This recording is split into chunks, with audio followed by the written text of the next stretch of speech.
folks, and welcome back to the Land Yacht. Been promising you guys for a while to give you an update on this car, and I had some clips made from various bits that I'd filmed on it, but I really just couldn't get it kind of edited down to something that was making sense. So I was doing a few jobs on the car there today, and I just decided that I'd jump straight in and make a new video, just show you guys a couple of the things that have happened to the car and a few modifications that I've made over the past 12 months of driving. Basically, this car has been my workhorse for just about a year now. I had intended to make a video, as I said previously, at the 10,000 miles mark, but we're now actually just passing 17,000, so I'm a little bit behind schedule on that front. But the car has basically been a very good test bed for me. The CA series cells have performed flawlessly. If you guys go back and you watch the balance video that I did, the cells were just bottom balanced, put in the car, charged and just driven. I made no provision for cell voltage monitoring. In fact, it'd be very difficult to read some of the cell potentials where they've been installed.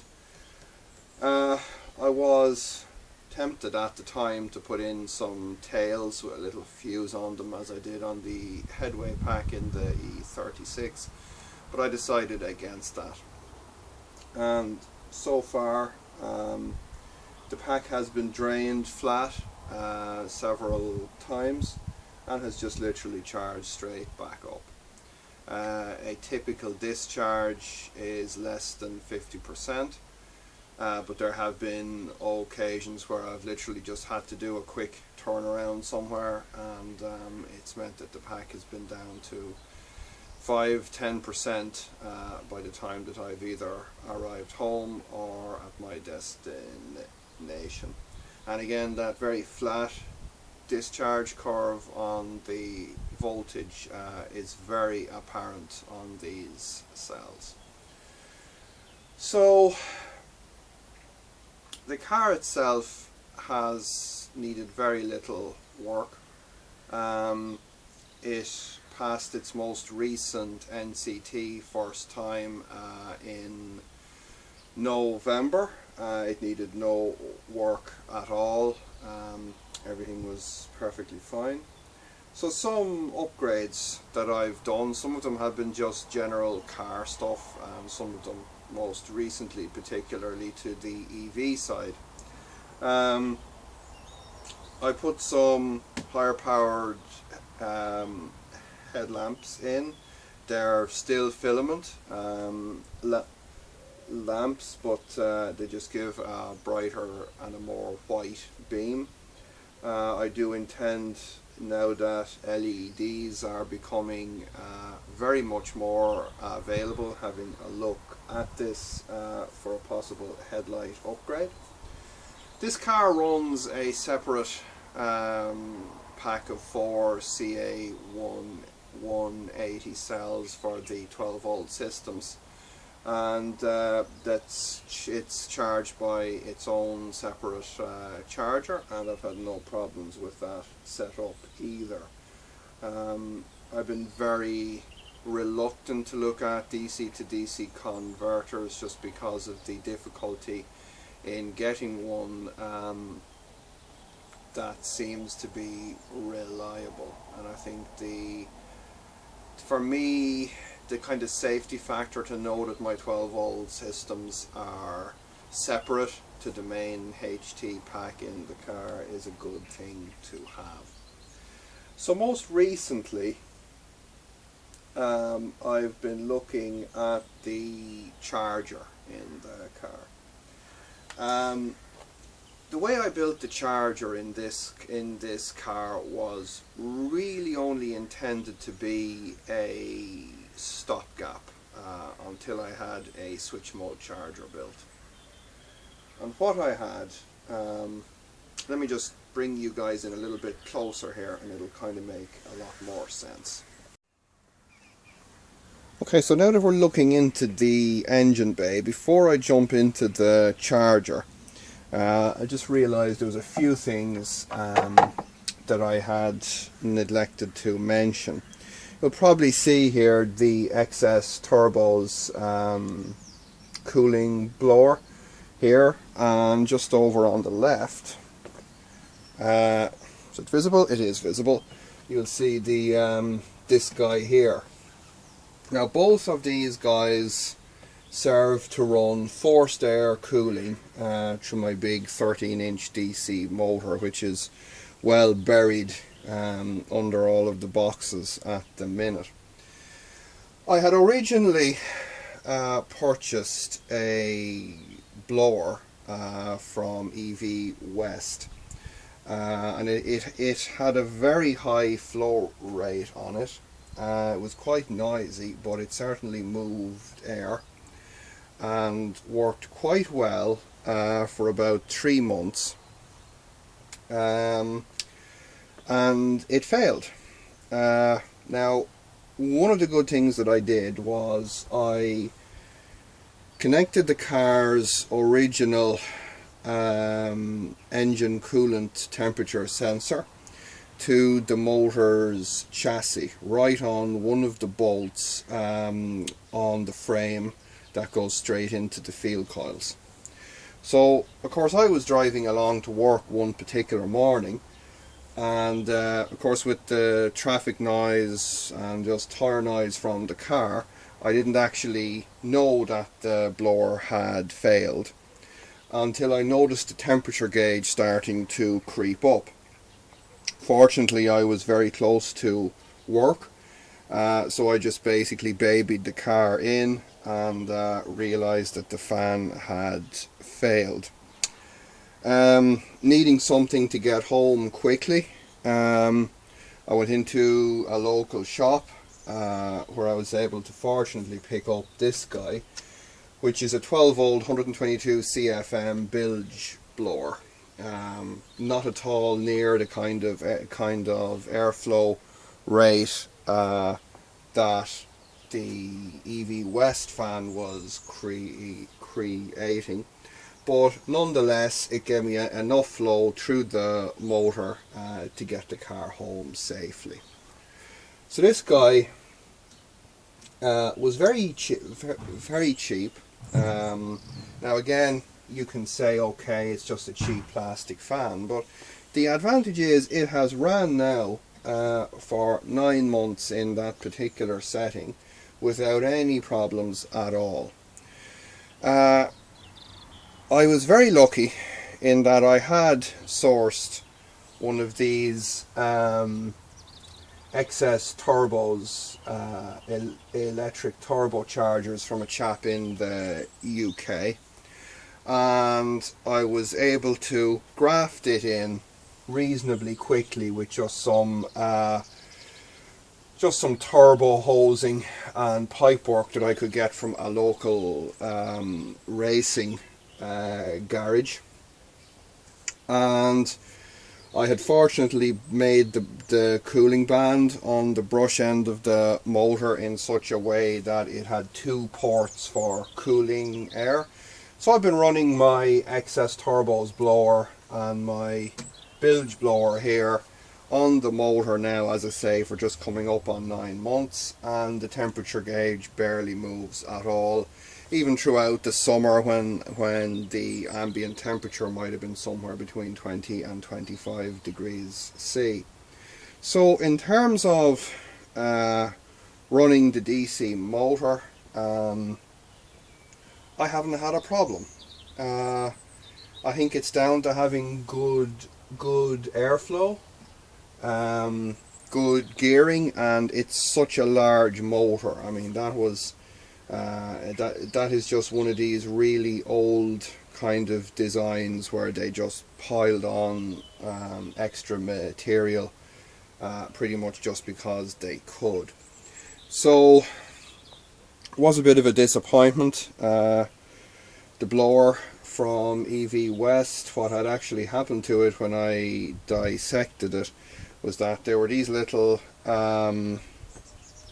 Bakelite brush holders, and they had literally just broken up. They just turned into dust. So there was no real way to repair it, and having had that failure mechanism occur, I wasn't so keen on purchasing another one to have that happen again. So as I said, I've been quite happy now with these two blowers, so we'll see how they behave themselves. Now, just to get back on track a little bit in terms of charging this battery that's in the car. It's a very big battery, and I've a view on charging, and it's kind of as follows. One is either in a big hurry to charge, or in no hurry at all. So when you think about it, if I'm in no hurry at all, it pretty much means overnight charging. And when I was getting the car on the road, I didn't really have the time or the cash to purchase one of these commercial chargers that are not very powerful and tend to be very expensive. And what I did very simply was I went back to something that I'd experimented with previously, which was using AC rated capacitors as a reactive element basically to limit AC current flow just through a rectifier, fuses, circuit breakers and so forth, and just charge the battery at pretty much a constant current. And inside the car we have two JLD 404 meters, which apart from monitoring and displaying the battery parameters to me, also control this contactor, which switches on and off that constant current feed via which, if you look over there, you'll see the 3 capacitors in the top box were what's been in the car for the last 9 months.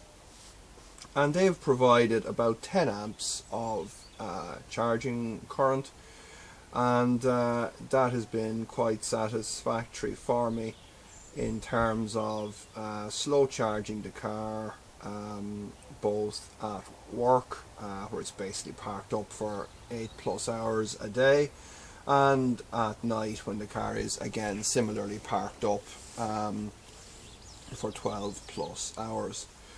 So that has worked very well. As I said, I only really intended it to be a stopgap measure, but it kind of became permanent as my workload got higher and we took on the Panzer project and stuff like that. So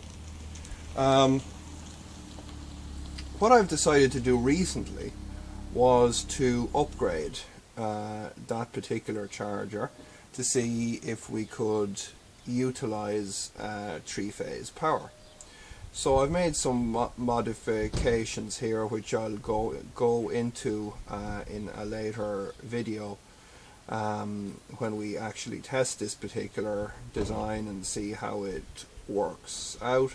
But it's all very simple, low cost stuff that can be put together basically in a weekend.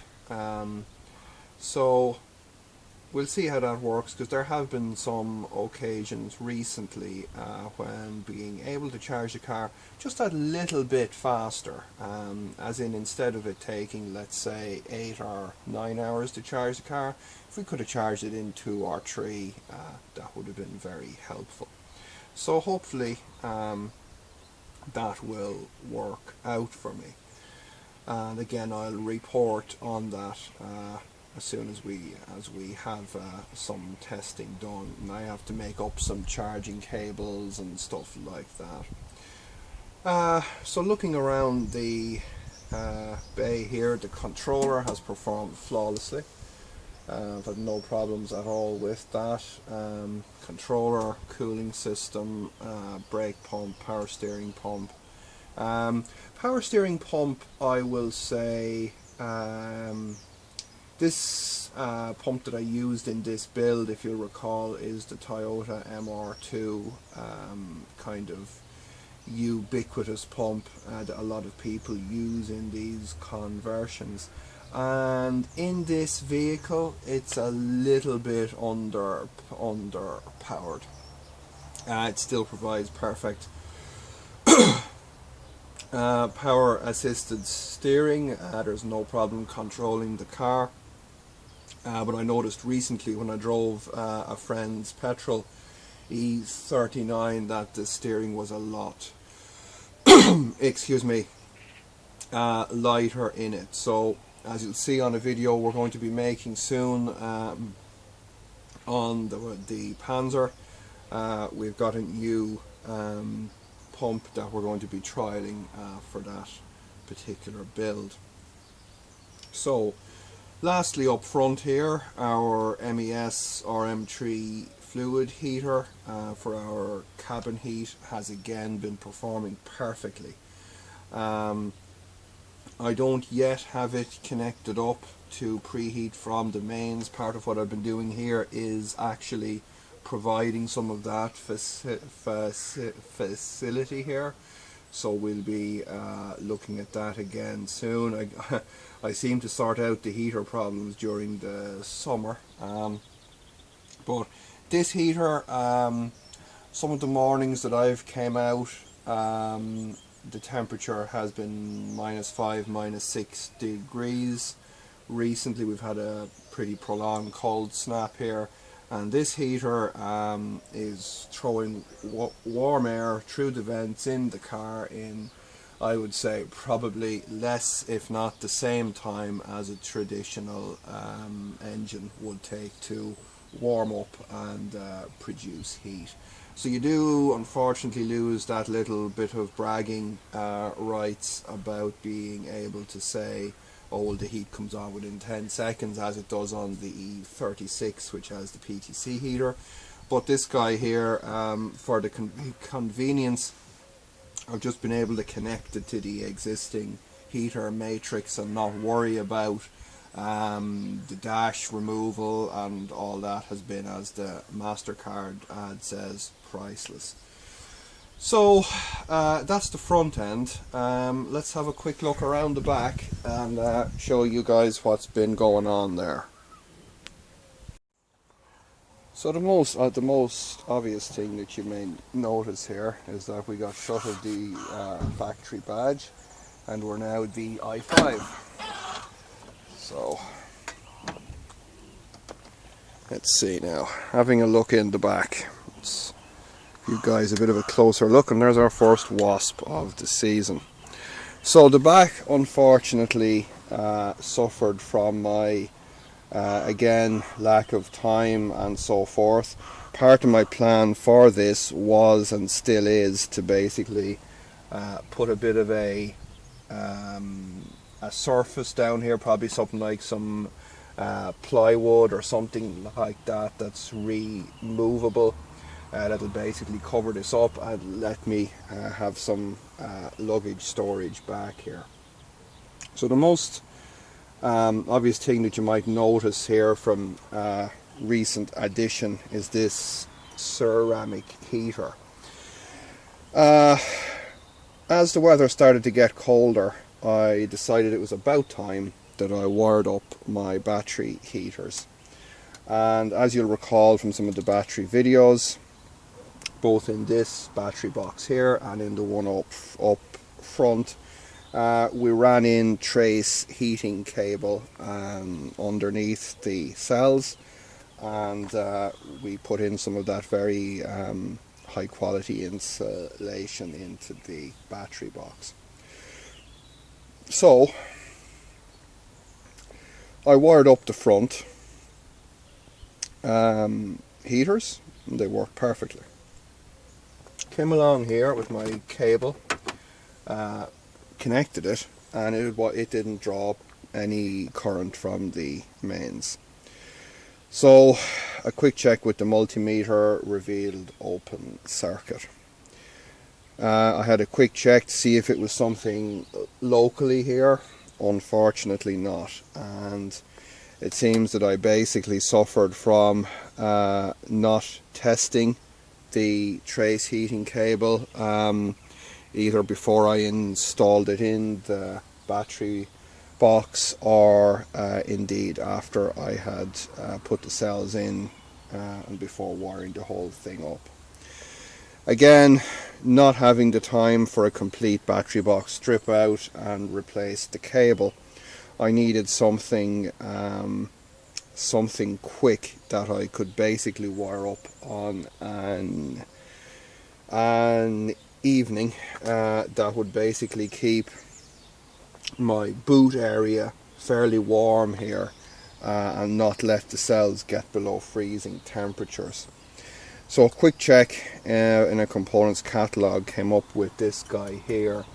It's a double insulated ceramic heater. They're designed for use in harsh environments, things like greenhouses,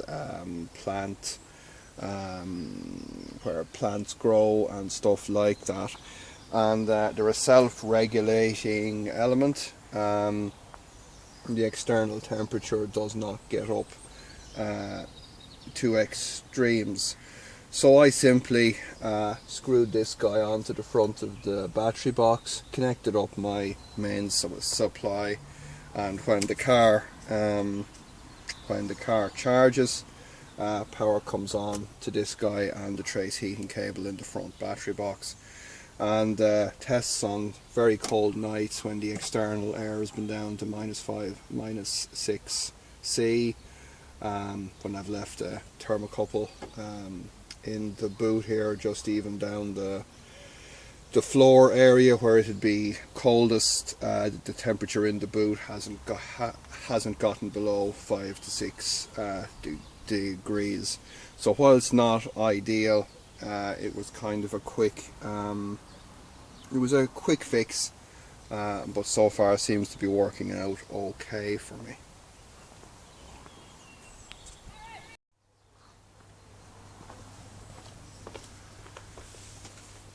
So folks, that's pretty much the Land Yacht. One of the things that we will be doing very soon with this car is we'll be temporarily fitting my CHAdeMO inlet, and indeed that's I've got space made here for that, and we will be testing our DC fast charging capability with this particular car prior to fitting it more permanently into the Panzer. But apart from that, I'm just pretty much going to be charging and driving this car as I have done for the past year, and I'll keep you guys informed as to when things happen. I kind of decided over the period of time that lots of the little things that I've just described to you now didn't really warrant a whole video session of their own, and I figure as the car just continues to behave itself, that there's no point making continuous videos about, you know, every time you know, I change a headlamp bulb or just do something very general or simple to the vehicle. So as always folks, thanks for watching and stay with us because there's more to come.